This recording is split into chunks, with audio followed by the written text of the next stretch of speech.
Hello and welcome to another Cliff Reviews Art House. This time I'm reviewing the film All We Imagine as Light, directed by Payal Kapadia. I found this film really hard work. I was tired when I saw it, but it's really slow. It actually was awarded #1 of the top 50 films in the BFI Sight and Sound survey of critics. So it's really highly regarded. But for me, this is one of those films that's really hard to watch. Not necessarily engaging while you watch it, but what I will say is that by the end, it does feel like it adds up to something. In some ways, it reminds me of the Thai filmmaker Apichatpong Weerasethakul. There were things that did pull me in. There was an early scene where someone is listening to someone's breathing with a stethoscope, and we see the kind of metal of the stethoscope against the skin of the back. It's really kind of visceral there, and I thought there actually is something potentially going on here that's interesting. The cinematography in the film is beautiful. This presents a kind of idealized view of Mumbai. We don't really see the poverty. It's almost presented as a magical world, a world of like almost fairy lights. This is really minimal filmmaking. It's so slow. The main character, who's a nurse, Prabha, she is emotionless. It's like the life has been sucked out of her. We know that her husband is working abroad, and there's a bit of a mystery around this package that arrives. It's a kind of strange gift, and it may be from her husband or not.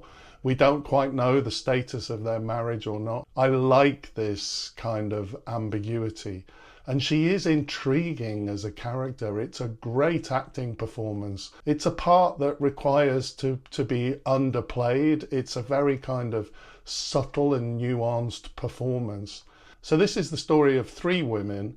So in addition to Prabha, we've got an older woman who's kind of suffering at the hands of a ruthless landlord who's evicting her from her flat where she's lived for a long time.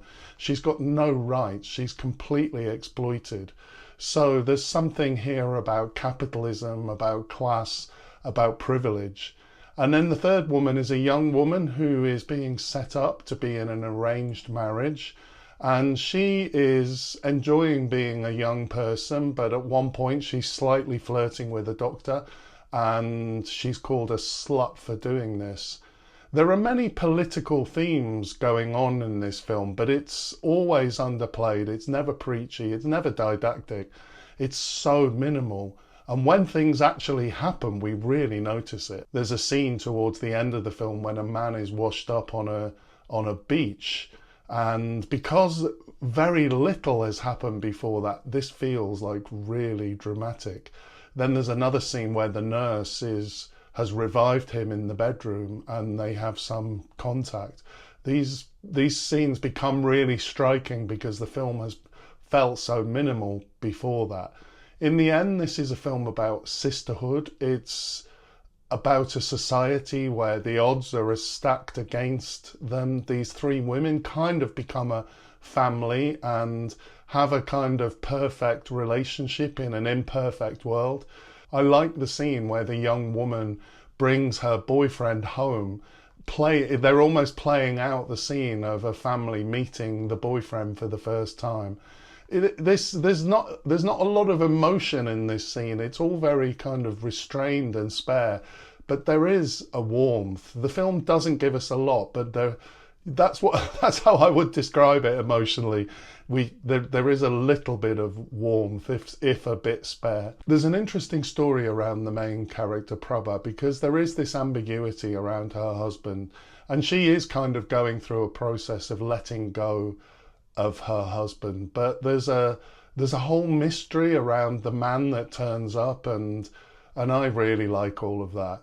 This is a slow, meditative film. It's just over 2 hours, and perhaps I wasn't in the mood because I did find it long, and I can't say that I actually enjoyed it while watching it. But afterwards, it definitely added up to something, and I have a strong feeling that it would really be worth a second viewing. I will try and do that. I would recommend this film if you know what you're letting yourself in for. Thanks for watching, and I'll see you next time.